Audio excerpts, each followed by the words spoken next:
मुद्दत से मिली ये आजादी, अब गुलामी की बेड़ी न चाहिए। हम बताते हैं कि हिंदू राष्ट्र क्या है।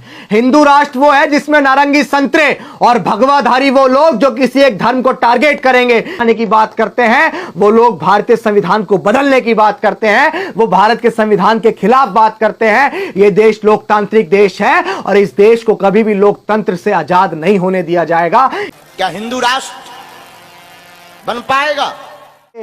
हिंदू मुस्लिम के नाम पर हमको दंगा ना चाहिए। हिंदू राष्ट्र तो बना बनाया है, घोषणा बाकी है और भारत में बहुत जल्दी हिंदू राष्ट्र की घोषणा भी हो जाएगी।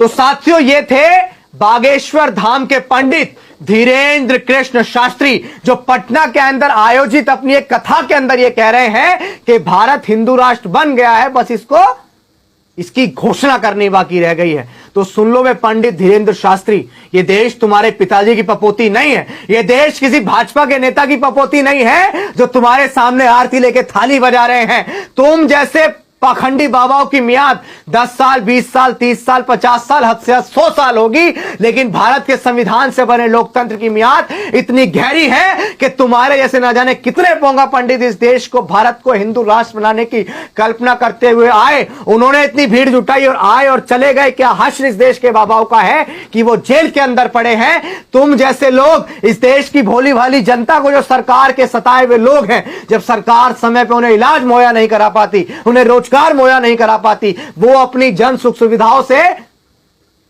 वंचित हैं, उसके बाद वो एक आस लेकर तुम्हारे जैसे दरबारों में मट्ठा टेकते हैं और ये सरकार उन्हें मजबूर करती है। जब सरकार के मंत्री, जिन्हें जनता वोट देकर एमपी बनाती है, एमएलए बनाती है, अपने गांव का विकास करने के लिए, अपने क्षेत्र का विकास करने के लिए, अपने शहर का विकास करने के लिए, अपने प्रदेश का विकास करने के लिए और अपने देश का विकास करने के लिए, लेकिन वही नेता आज इस 26 साल के पाखंडी लौंडे के सामने, जो अपना बिजनेस और धंधा चला रहा है, उसके सामने नतमस्तक है। क्या ये लोग देश को विज्ञान की ओर लेके जाएंगे? क्या ये लोग देश को विश्व गुरु बनाएंगे? ये देश पंथ निरपेक्ष है, धर्म निरपेक्ष है, लोकतांत्रिक देश है। भारत को कभी भी किसी एक धर्म के नाम से नहीं जाना जाएगा। मैं यहां पे एक गीत आप लोगों को सुनाना चाहता हूं। हो मुद्दत से मिली ये आजादी, अब गुलामी की बेड़ी न चाहिए। हम बताते हैं कि हिंदू राष्ट्र क्या है। हिंदू राष्ट्र वो है जिसमें नारंगी संतरे और भगवाधारी वो लोग जो किसी एक धर्म को टारगेट करेंगे, किसी एक जाति को टारगेट करेंगे। हिंदू राष्ट्र और मनुस्मृति का राज वो है जिसमें किसी एक वर्ग को पढ़ने पढ़ाने का अधिकार नहीं होगा, जिसमें किसी एक वर्ग को सुबह शाम घर से बाहर निकलने का अधिकार नहीं होगा। ये पोंगा पंडित अपनी पंडिताई चलाकर उनको अपना गुलाम बना के रखेंगे। वो है हिंदू राष्ट्र। और जो हिंदू राष्ट्र बनाने की बात करते हैं, वो लोग भारतीय संविधान को बदलने की बात करते हैं, वो भारत के संविधान के खिलाफ बात करते हैं। ये देश लोकतांत्रिक देश है और इस देश को कभी भी लोकतंत्र से आजाद नहीं होने दिया जाएगा। ये देश लोकतंत्र के कब्जे में रहेगा। मैं जब ये नज्म और ये गीत पढ़ रहा हूं, मुद्दत से मिली ये आजादी, अब गुलामी की बेड़ी न चाहिए, जिसमें पढ़ने का अधिकार नहीं, वो मनु का विधान न चाहिए।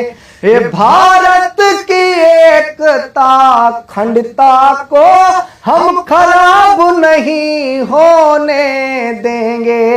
ये भारत की एकता अखंडता को हम खराब नहीं होने देंगे। इस देश को पाखंडी बाबा का गुलाम नहीं होने देंगे। हिंदू मुस्लिम के नाम पर हमको दंगा ना चाहिए। मुद्दत से मिली ये आजादी, अब गुलामी की बेड़ी न चाहिए। हम अपनी गर्दन कटवा सकते हैं, लेकिन इस देश को कभी भी किसी एक जाति और किसी एक धर्म का देश नहीं बनने देंगे। इस भारत की खूबसूरती है कि यहाँ हिंदू, मुस्लिम, सिख, ईसाई, बौद्ध, जैन, पारसी सभी लोग एक भाईचारे के साथ रहे हैं, सभी लोग एक एकता के साथ रहे हैं। लग रहा है कि धीरेंद्र शास्त्री की कथा चल रही है। ये तो ऐसा लग रहा है कि भाजपा के एजेंडे पर पटना के अंदर कथा जो है वो चलाई गई, क्योंकि वहां पे भाजपा की सरकार तो है नहीं और अभी कर्नाटक तो ये हार गए, और पटना में नीतीश और तेजस्वी के जो गठजोड़ है, उस गठजोड़ से और जो वंचित तबका, पिछड़ा दलित तबका जाग रहा है, इससे इनकी नींव हाली पड़ी है। इसलिए पंडित धीरेंद्र शास्त्री को एक कार्ड बनाकर लोगों के सामने पेश कर रहे कि आप हिंदू राष्ट्र की बात कीजिए, और भाजपा के मंत्री जब वहां शामिल होंगे तो समझ लिए वो भाजपा का ही कथन चल रहा है। और ऐसे पाखंडी बाबा जिनको भाजपा का शह है, सरकार का शह है, और उनके शहर में रहकर यह इतनी बड़ी बड़ी बात बोल रहे हैं। आप देखिए ना कि एक 26 साल का लौंडा और उसके सामने भाजपा के मंत्री, सांसद, इतने बड़े बड़े नेता नतमस्तक हैं। क्या वजह है आखिर? क्या ये देश इस तरह फल फूल पाएगा? ये गंदी राजनीति, ये सियासत, यार क्यों आप लोग इस देश के भाईचारे को खराब करना चाहते हो? यह आतंकवाद अब ज्यादा दिन तक चलने नहीं दिया जाएगा। भारत की जनता समझ रही है ऐसे पोंगा पंडितों की, ऐसे पाखंडियों की तो वो भकिया उधेड़ होगी जब इस देश की जनता जागेगी। तो ये पंडित धीरेंद्र कृष्ण शास्त्री भी जेल की सलाखों के पीछे होगा, जिसके भाई ने दलितों का अपमान किया, जिसके भाई ने बड़ी बारात में तमंचे लहराए और दलितों को गालियां बकी। ऐसे लोग कभी भी समाज सुधारक नहीं होते, ऐसे लोग कभी भी कथावाचक नहीं बन सकते। और न जाने ऐसे कितने कथावाचक आए और चले जाएंगे, लेकिन भारत की खूबसूरती है कि भारत सेक्युलर है और वो हमेशा सेक्युलर रहेगा। जय भीम, जय भारत, जय संविधान।